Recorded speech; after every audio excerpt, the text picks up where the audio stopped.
Walker ಚಾನಲ್ಗೆ ತಮ್ಮೆಲ್ಲರಿಗೂ ಸ್ವಾಗತ. ನಾನು ನಿಮ್ಮ ಕಾಳಿಗರಾಜ. ನಮ್ಮ ಭಾರತ ದೇಶ 1950ರಲ್ಲಿ ಗಣರಾಜ್ಯವಾಗುತ್ತೆ. ಆ ಗಣರಾಜ್ಯವಾದಂತಹ ಸಂದರ್ಭದಲ್ಲಿ ನಮ್ಮ ಸಂವಿಧಾನಾತ್ಮಕ ಮತ್ತು ಪ್ರಜಾಸತ್ತಾತ್ಮಕ ಮೌಲ್ಯಗಳನ್ನ ರಕ್ಷಣೆ ಮಾಡೋದಕ್ಕಂತಾನೆ ಪ್ರಮುಖವಾಗಿ 3 ಅಂಗಗಳನ್ನ ಸ್ಥಾಪಿಸಲಾಗುತ್ತೆ. ಆ 3 ಅಂಗಗಳು ಯಾವುವು ಅಂದ್ರೆ, ಒಂದು ಶಾಸಕಾಂಗ, ಕಾರ್ಯಾಂಗ, ನ್ಯಾಯಾಂಗ. ಈ 3 ಅಂಗಗಳಲ್ಲಿ ಅತ್ಯಂತ ಪ್ರಭಾವಶಾಲಿ ಮತ್ತು ಕಾರ್ಯನಿರ್ವಹಿಸತಕ್ಕಂತ ಅಂಗ ಎಂದರೆ ಅದು ನ್ಯಾಯಾಂಗ. ಈ ನಮ್ಮ ಘನವೆತ್ತ ನ್ಯಾಯಾಂಗದ ಪ್ರಮುಖ ಉದ್ದೇಶ ಏನಪ್ಪಾ ಅಂದ್ರೆ, ಪ್ರಜಾಪ್ರಭುತ್ವ ಮೌಲ್ಯಗಳಾದಂತಹ ಸ್ವಾತಂತ್ರ್ಯ, ಸಮಾನತೆ, ಭ್ರಾತೃತ್ವ ಮತ್ತು ಜಾತ್ಯತೀತತೆಯನ್ನ ಅದಕ್ಕೆ ಧಕ್ಕೆ ಬರದಂತೆ ಸಮರ್ಥವಾಗಿ ಕಾಪಾಡಿಕೊಳ್ಳುವ ಹೊಣೆಗಾರಿಕೆ ಇದರ ಪ್ರಮುಖ ಉದ್ದೇಶವಾಗಿದೆ. ಯಾವುದೇ ಕ್ಷೇತ್ರದಲ್ಲಿ ಅಸಮಾನತೆ ಕಂಡು ಬಂದರೆ ನಾವು ಮೊದಲು ಹೋಗಿ ಮರೆಯಿಡುವುದೇ ನ್ಯಾಯಾಲಯದತ್ತಿರ. ಎಲ್ಲಾ ಕ್ಷೇತ್ರಗಳಲ್ಲೂ ಕೂಡ ನಡೆಯುವ ಜಾತಿಯ ಮೇಲೆ, ಲಿಂಗದ ಮೇಲೆ ಮತ್ತು ಧರ್ಮದ ಮೇಲೆ, ಇನ್ಯಾವುದರೇ ಆಧಾರದ ಮೇಲೆ ನಡೀತಕ್ಕಂತ ಒಂದು ಭೇದ ಭಾವವನ್ನ ಹೋಗಲಾಡಿಸಲು ಶ್ರಮ ಪಡ್ತಕ್ಕಂತ ಒಂದು ನ್ಯಾಯಾಲಯದ ಕ್ಷೇತ್ರಗಳಲ್ಲಿಯೇ ಎಷ್ಟೊಂದು ಮಹಿಳಾ ಪ್ರಾತಿನಿಧ್ಯ ಇದೆ ಅಂತಕ್ಕಂಥ ಒಂದು ಅಂಶವನ್ನ ನಾವು ಗಮನಿಸ್ತಾ ಹೋದ್ರೆ ಅಕ್ಷರಶಃ ನಾವು ನಿರಾಶರಾಗ್ತೇವೆ. ನಮ್ಮ ದೇಶದ ಘನವೆತ್ತ ನ್ಯಾಯಾಲಯಗಳಲ್ಲಿ ಇಂದಿಗೂ ಕೂಡ ಮಹಿಳಾ ಪ್ರಾತಿನಿಧ್ಯ ಕಾನೂನು ಬಲ್ಲ ಯಾವ ವ್ಯಕ್ತಿಗಾದರೂ ಕೂಡ ಆಶ್ಚರ್ಯ ತರಿಸತಕ್ಕಂತ ಒಂದು ಅಂಕಿಅಂಶಗಳಲ್ಲಿ ಮಹಿಳಾ ಪ್ರಾತಿನಿಧ್ಯತೆ ಕಾನೂನಿನ ನ್ಯಾಯಾಲಯಗಳಲ್ಲಿದೆ. ಇದು ಹೇಗಾಗಿದೆ ಅಂದ್ರೆ, ಊರಿಗೆ ಬೆಳಕು ಕೊಡುವ ಮುಂಬತ್ತಿಯ ಬುಡದಲ್ಲಿ ಸದಾ ಕತ್ತಲಿರುತ್ತದೆ ಅಂತಕ್ಕಂಥ ಮಾತನ್ನ ಅಕ್ಷರಶಃ ಇದು ನಿಜ ಮಾಡುತ್ತದೆ. ನಮ್ಮ ಭಾರತ ದೇಶಗಳಲ್ಲಿ ಸದ್ಯದ ಮಹಿಳಾ ಪ್ರಾತಿನಿಧ್ಯದ ಪರಿಸ್ಥಿತಿಯನ್ನ ಗಮನಿಸುವುದಾದ್ರೆ, ಸದ್ಯ ಕೇವಲ ಅಂದ್ರೆ 3.8% ಅಷ್ಟು ಮಾತ್ರ ಮಹಿಳಾ ಪ್ರಾತಿನಿಧ್ಯ ಇವತ್ತು ಸುಪ್ರೀಂ ಕೋರ್ಟ್ ಜಡ್ಜ್ಗಳಲ್ಲಿ ಕಾಣಬಹುದು. ಈ ಸ್ವಾತಂತ್ರ್ಯ ಬಂದು ಅಂದ್ರೆ 1950ರಲ್ಲಿ ನಮ್ಮ ದೇಶ ಗಣರಾಜ್ಯವಾಯ್ತಲ್ವಾ, ಅಲ್ಲಿಂದ ಇಲ್ಲಿಯವರೆಗೂ ಸುಪ್ರೀಂ ಕೋರ್ಟ್ ಅಲ್ಲಿ 287 ಜಡ್ಜ್ಗಳು ಅಪಾಯಿಂಟ್ ಆಗಿದ್ದಾರೆ. ಅದರಲ್ಲಿ ಕೇವಲ 11 ಜನ ಮಾತ್ರ ಮಹಿಳಾ ಜಡ್ಜ್ಗಳಾಗಿ ಅಪಾಯಿಂಟ್ ಆಗಿದ್ದಾರೆ. ಈ 1950ರಿಂದ ಇಲ್ಲಿಯವರೆಗೂ ಗಮನಿಸೋದಾದ್ರೆ ಮಹಿಳಾ ಪ್ರಾತಿನಿಧ್ಯ ತೀರಾ ಕಡಿಮೆ ಆಗಿದೆ. ಅಂತ ರೆವಲ್ಯೂಷನರಿ ಆಗಿರ್ತಕ್ಕಂಥ ಒಂದು ಮಹಿಳಾ ಜಡ್ಜ್ಗಳ ಅಪಾಯಿಂಟ್ಮೆಂಟ್ ಯಾವಾಗ್ಲೂ ಆಗಿಲ್ಲ. ಆ ರೀತಿ ಗಮನಿಸೋದಾದ್ರೆ 2021 ಆಗಸ್ಟ್ ರಲ್ಲಿ ಎನ್ ವಿ ರಮಣ್ಣ ಅವರ ದೆಸೆಯಿಂದ ಅಪಾಯಿಂಟ್ ಆಗಿರ್ತಕ್ಕಂಥ 11 ಜನ ಜಡ್ಜ್ಗಳಲ್ಲಿ 3 ಜನ ಮಹಿಳಾ ಜಡ್ಜ್ಗಳಾಗಿ ನೇಮಕವಾಗಿದ್ದೇ ಗಮನಾರ್ಹವಾದಂತಹ ಒಂದು ನೇಮಕಾತಿ ಅಂತ ಪರಿಗಣಿಸಬಹುದು. ಆ 3 ಜನ ನೇಮಕವಾಗಿರ್ತಕ್ಕಂಥ ಜಡ್ಜ್ಗಳು ಯಾರಪ್ಪ ಅಂದ್ರೆ ಬಿ.ವಿ. ನಾಗರತ್ನ, ಹಿಮಾ ಕೊಹ್ಲಿ ಮತ್ತು ಬೆಲಿ ಅವರು ನೇಮಕವಾಗ್ತಾರೆ. ಈ ಮಹಿಳಾ ಪ್ರಾತಿನಿಧ್ಯದ ಪ್ರಾಮುಖ್ಯತೆಯನ್ನ ನೋಡ್ತಾ ಹೋಗೋದಾದ್ರೆ, ನಾವು ಇವತ್ತು ಮಹಿಳಾ ಪ್ರಾತಿನಿಧ್ಯ ಎಲ್ಲಾ ಕ್ಷೇತ್ರಗಳಲ್ಲೂ ಎಷ್ಟು ಅವಶ್ಯಕವೋ ನಮ್ಮ ಭಾರತದ ನ್ಯಾಯಾಲಯಗಳಲ್ಲೂ ಕೂಡ ಮಹಿಳಾ ಪ್ರಾತಿನಿಧ್ಯ ಅಷ್ಟೇ ಅವಶ್ಯಕವಾಗಿ ಇರ್ತಕ್ಕಂಥದ್ದು ಯಾಕೆ ಆಗ್ಬೇಕಪ್ಪ ಅಂದ್ರೆ, ಇವತ್ತು ಮಹಿಳಾ ಜಡ್ಜ್ಗಳು ಅಪಾಯಿಂಟ್ ಆಗೋದ್ರಿಂದ ನಾವು ಫ್ಯಾಮಿಲಿ ಲಾ ಅನ್ನ ಸ್ಟ್ರೆಂಥನ್ ಮಾಡಬಹುದು, ಈ ಜುವೆನೈಲ್ ಲಾ ಅನ್ನ ಸ್ಟ್ರೆಂಥನ್ ಮಾಡಬಹುದು. ಆದ್ದರಿಂದ ಮಹಿಳೆಯರನ್ನ ಅಪಾಯಿಂಟ್ ಮಾಡೋದ್ರಿಂದ ಡಿಫ್ರೆಂಟ್ ಪರ್ಸ್ಪೆಕ್ಟಿವ್ ಇರೋದ್ರಿಂದ, ಡಿಫ್ರೆಂಟ್ ಪರ್ಸ್ಪೆಕ್ಟಿವ್ ಇಂದ ಬಂದಿರತಕ್ಕಂತ ಏನು ಜುಡಿಷಿಯಲ್ ಔಟ್ಕಮ್ಸ್ ಇಂದ ನಾವು ಜುಡಿಷಿಯಲ್ ರೆವಲ್ಯೂಷನ್ ಅನ್ನು ಮಾಡಬಹುದು. ಸೊ ಹಾಗಾಗಿ ಈ ಒಂದು ಮಹಿಳಾ ರೆಪ್ರೆಸೆಂಟೇಷನ್ ಮಿನಿಮಮ್ ಆದ್ರೂ ಇರಲೇಬೇಕು. ನೀವು ಮ್ಯಾಕ್ಸಿಮಮ್ ಬೇಡ, ಮಿನಿಮಮ್ ಆದ್ರೂ ಮಹಿಳಾ ರೆಪ್ರೆಸೆಂಟೇಷನ್ ಇದ್ದಾಗ ಮಾತ್ರ ನಾವು ಜುಡಿಷಿಯಲ್ ಎಫಿಸಿಯನ್ಸಿಯನ್ನ ಕಾಪಾಡಿಕೊಳ್ಳೋದಕ್ಕೆ ಸಾಧ್ಯ. ಅದಾದ್ಮೇಲೆ ರೋಲ್ ಮಾಡೆಲ್ ಗಳನ್ನ ಸೆಟ್ ಮಾಡಬಹುದು. ಮಹಿಳಾ ಜಡ್ಜ್ ಗಳನ್ನ ಅಪಾಯಿಂಟ್ ಮಾಡೋದ್ರಿಂದ ಎಷ್ಟೋ ಸಮಾಜದ ಹಿಂದುಳಿದಿರತಕ್ಕಂತ ಮತ್ತು ಎಲ್ಲೋ ಯಾವುದೋ ಗ್ರಾಮದಲ್ಲಿ ಕೂತ್ಕೊಂಡು ಜಡ್ಜ್ ಕನಸು ಕಾಣ್ತಕ್ಕಂತ ಒಬ್ಬ ಮಹಿಳೆಗೆ ನಾವು ಸ್ಫೂರ್ತಿಯನ್ನ ತುಂಬತಕ್ಕಂತ ಕೆಲಸವನ್ನ ಈ ಮಹಿಳಾ ಪ್ರಾತಿನಿಧ್ಯವನ್ನು ಕೊಡೋದ್ರ ಮುಖಾಂತರ ನಾವು ಸ್ಟ್ರೆಂತ್ ಅನ್ನ ಮಾಡಬಹುದು. ಅದಾದ್ಮೇಲೆ ಮಹಿಳಾ ಜಡ್ಜ್ಗಳು ನೇಮಕವಾಗೋದ್ರಿಂದ ಇನ್ನೊಂದು ಏನಪ್ಪಾ ಅಂದ್ರೆ, ಡಿಫರೆನ್ಸ್ ಆಫ್ ಒಪಿನಿಯನ್ಸ್ ಇಂದ ನಾವು ಏನ್ ಮಾಡ್ತೇವೆ ಅಂದ್ರೆ ವ್ಯಾಲ್ಯೂಯಬಲ್ ಆಗಿರ್ತಕ್ಕಂಥ ಜಡ್ಜ್ಮೆಂಟ್ ಗಳನ್ನ ಹೊರತರ್ತಕ್ಕಂಥದ್ದು ಕೂಡ ಹಾಗೆ ಆಗುತ್ತೆ.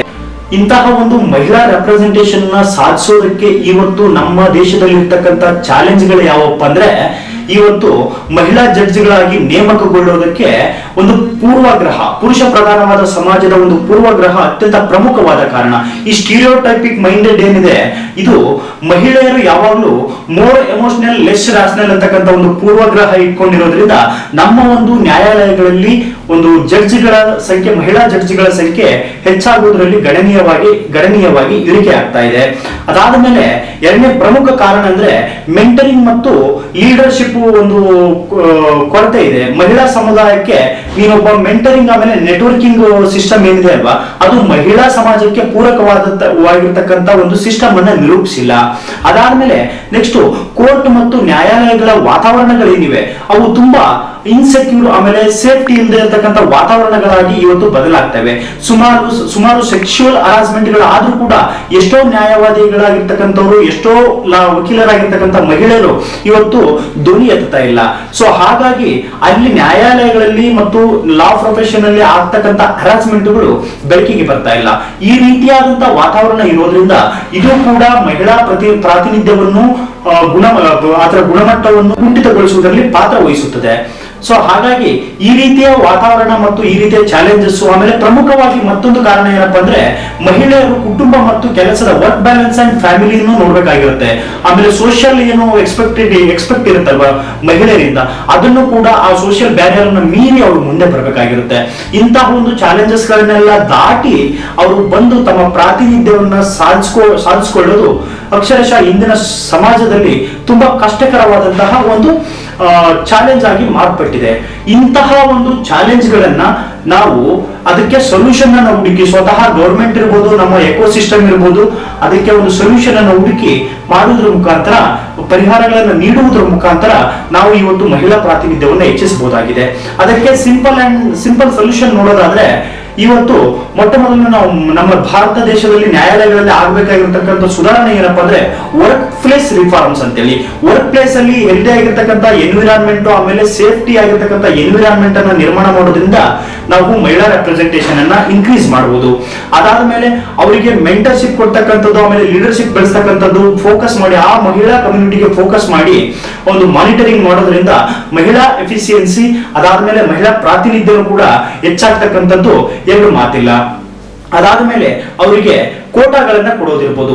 ಜಡ್ಜ್ಗಳಲ್ಲಿ ಇವತ್ತು ನೋಡಿದ್ರೆ ಎಲ್ಲಾ ಕ್ಷೇತ್ರಗಳಲ್ಲೂ ಕೂಡ ಮಹಿಳೆಯರಿಗೆ ಇಂತಿಷ್ಟು ಸೀಟುಗಳು, ಇಂತಿಷ್ಟು ಸ್ಥಾನಗಳು ಅಂತ ಮೀಸಲಿವೆ.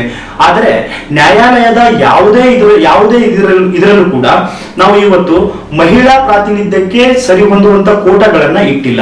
ಇವತ್ತು ಮತ್ತೆ ಇನ್ನೊಂದು ಏನಾಗ್ತಿದೆ ಅಂದ್ರೆ ಕೊಲಿಜಿಯಂ ಸಿಸ್ಟಮ್ ಇಂದನೂ ಕೂಡ ಮಹಿಳಾ ಪ್ರಾತಿನಿಧ್ಯ ಡಿಕ್ರೀಸ್ ಆಗ್ತಾ ಹೋಗ್ತಾ ಇದೆ. ಮಹಿಳೆಯರು ಜಡ್ಜ್ಗಳಾಗ್ತಕ್ಕಂಥದ್ದು ಪ್ರಮಾಣ ಕಡಿಮೆ ಆಗ್ತಾ ಹೋಗ್ತಾ ಇದೆ.